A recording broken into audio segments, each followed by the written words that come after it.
गांव के कोने पर एक पुराना नियम का पेड़ खड़ा था। उसी पेड़ के नीचे रघु रोज सुबह अपना छोटा सा दाल चावल का ठेला लगाता था। ठेले पर एक बड़ा भगोना दाल का, एक भगोना चावल का और 2-4 कटोरियां। दिन भर मुश्किल से 5-6 ग्राहक आते थे। उस दिन भी धूप तेज थी। रघु अपने ठेले के पास बैठा सोच रहा था कि आज फिर कितना कम धंधा हुआ। तभी एक आदमी जो रोजाना उसके यहाँ खाना खाता था। अरे रघु भाई, तुम ये ठेला चलाकर घर कैसे चलाते हो? रघु ने एक लंबी सांस ली और बोला, क्या बताऊं भैया, मुश्किल से घर का खर्च निकलता है, ऊपर से पुराना कर्ज भी है। अब तो बस इसी में गुजारा कर रहे हैं। अरे यार, दाल चावल बेच के क्या कमाओगे? कभी कुछ नया बनाने का सोचा? नहीं भैया, दूसरा कुछ बनाना आता ही नहीं। खेत भी नहीं है कि खेती करूं, जो आता है वही बेच रहा हूं। देख भाई, अगर आगे बढ़ना है ना तो कुछ अलग करना पड़ेगा। लोग नए स्वाद के पीछे जाते हैं। ये कहकर वो चला गया। रघु की आंखों में सोच के बादल छा गए। सच कह रहा था वो। आखिर क्या बनाऊं जो लोग पसंद करें और अच्छा दाम भी मिले। उसी समय एक महिला अपने छोटे बेटे का हाथ पकड़ कर आई। चल बेटा, दाल चावल खा लेते। नहीं माँ, मुझे दाल चावल नहीं चाहिए, मुझे बिरयानी खानी है। बेटा मुंह बिगाड़ते हुए बोला, बेटा यहाँ बिरयानी नहीं मिलती और वो बहुत महंगी भी होती है। चल दाल चावल खा ले। नहीं, मुझे नहीं खाना। महिला ने मजबूरी में ठेला छोड़ दिया और बेटे को लेकर चली गई। रघु ये सब चुपचाप देख रहा था। उसके मन में एक बिजली सी कौंधी। बिरयानी, हाँ, लोग बिरयानी पसंद करते हैं, महंगी भी है, शायद यही बिके। शाम को जब रघु ने ठेला समेटा और घर पहुंचा तो उसका चेहरा उम्मीद से चमक रहा था। कमला, उसने अपनी पत्नी को आवाज दी।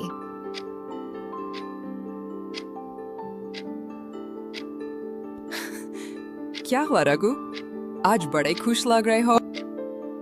सोच रहा हूँ कल से ठेले पर बिरयानी बेचें, लोग पसंद भी करेंगे और मुनाफा भी अच्छा होगा। कमला चौंक गई। बिरयानी? लेकिन बनाएगा कौन? मुझे तो नहीं आती। रघु कुछ पल सोचता रहा, फिर बोला, सलीम को क्यों ना पूछूं? वो होटल में काम करता है, उसे तो बिरयानी बनानी आती होगी। वो जरूर सिखा देगा। कमला हंस दी। ठीक है, पूछ लेना। अगर सच में सीख गए तो हो सकता है हमारी किस्मत बदल जाए। रघु के चेहरे पर उम्मीद की किरण चमक उठी। उस रात वो देर तक बैठा तारों को देखता रहा और मन ही मन ठान चुका था, कल से जिंदगी बदलनी है, किसी भी कीमत पर।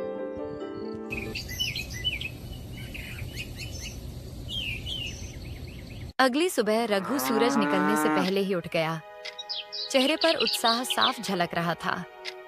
जल्दी जल्दी नहा धोकर उसने कपड़े पहने और अपने दोस्त सलीम के घर की ओर चल पड़ा। गांव की पगडंडी पर हल्की हल्की धुंध थी, मगर रघु के कदमों में एक नई उम्मीद की रफ्तार थी। सलीम के घर पहुंचते ही दरवाजे पर दस्तक दी।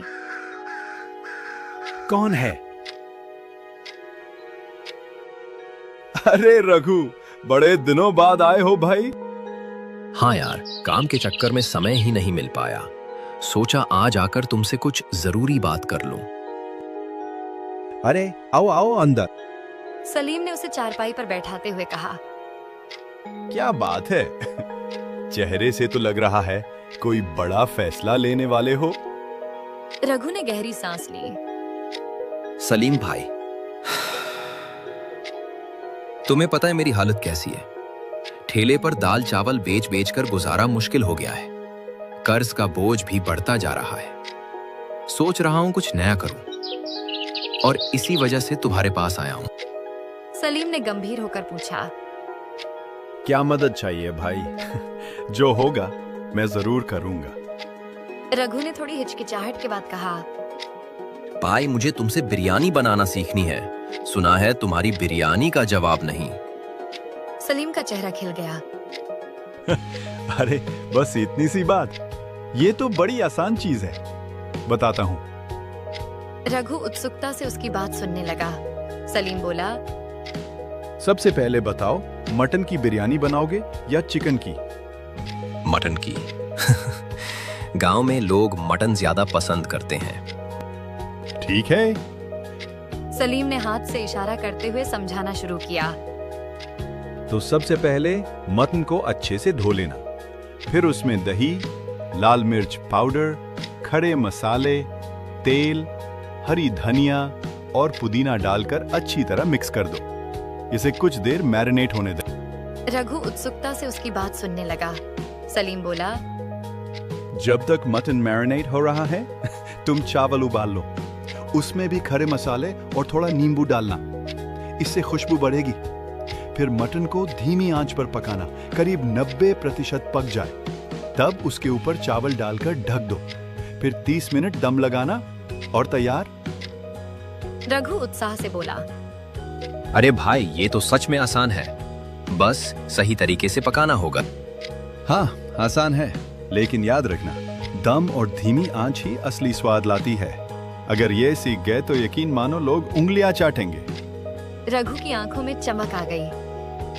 बस भाई, अब ठान लिया है, मटन बिरयानी का ठेला लगाऊंगा। उम्मीद है कुछ कमाई हो जाएगी। तुम मेहनती हो रघु। यकीन मानो, तेरा ठेला गांव में मशहूर होगा। शुक्रिया भाई, तुमने हिम्मत दी।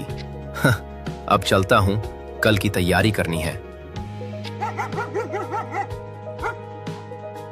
घर लौटकर रघु ने कमला को सब बताया।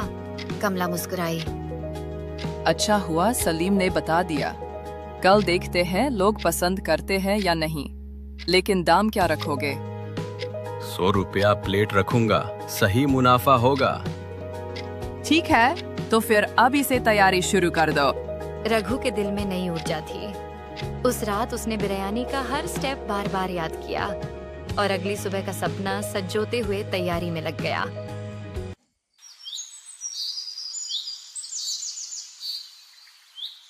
सुबह होते ही रघु ने जल्दी जल्दी नहा धोकर काम शुरू कर दिया।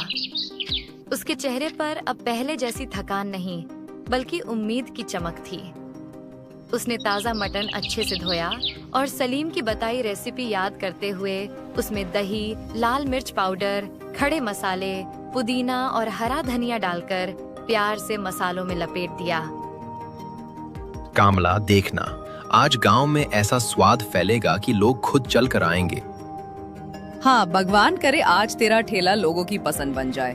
मैं भी तेरी मदद करती हूँ। रघु ने चावल उबालते हुए नींबू का रस और मसाले डाले। रसोई से फैलती खुशबू ने खुद रघु को भी भूख महसूस करवा दी। बड़े बड़े हांडों में बिरयानी भरकर उसने ठेला सजाया और गांव के मुख्य चौराहे पर पहुंच गया। जैसे ही बिरयानी का पहला दम खुला, उसकी खुशबू चारों ओर फैल गई। राह चलते लोग रुककर देखने लगे। तभी कल वाली महिला और उसका छोटा बेटा वहां से गुजरे। माँ, देखो देखो, यहाँ मटन बिरयानी है। बच्चा उछलते हुए बोला। महिला चौंक गई। अरे हाँ, यहाँ बिरयानी, वो भी मटन की। चलो आज खाते हैं। दोनों ठेले के पास पहुँचे। भैया, क्या सच में बिरयानी है? हाँ दीदी, आज स्पेशल मटन बिरयानी है। एक बार खाकर देखिए, उंगलियां चाटते रह जाएंगी। अच्छा, कितने की प्लेट है? बस 100 रुपए की एक प्लेट, और उसमें 2 बड़े मटन के पीसेस मिलेंगे। रघु ने प्यार से एक प्लेट परोसी। महिला और बेटा जैसे ही खाने लगे, उनके चेहरे खिल उठे। अरे भाई, ये तो कमाल की बिरयानी है। महिला ने चौंक कर कहा। बेटा खुशी से बोला, माँ, ये तो रेस्टोरेंट से भी अच्छी है। एक प्लेट और दे दो। महिला हंसते हुए बोली। रघु के दिल में खुशी की लहर दौड़ गई। उसने तुरंत दूसरी प्लेट बना दी। महिला ने खाते खाते कहा, भैया, अब दाल चावल मत बनाना, तुम्हारी मटन बिरयानी तो लाजवाब है। इसी बीच 2 बुजुर्ग आदमी ठेले के पास आए। अरे रघु, आज क्या मटन का जायका खिला रहे हो सबको? एक ने हंसते हुए पूछा। रघु बोला, काका, सिर्फ मटन नहीं, मटन बिरयानी है।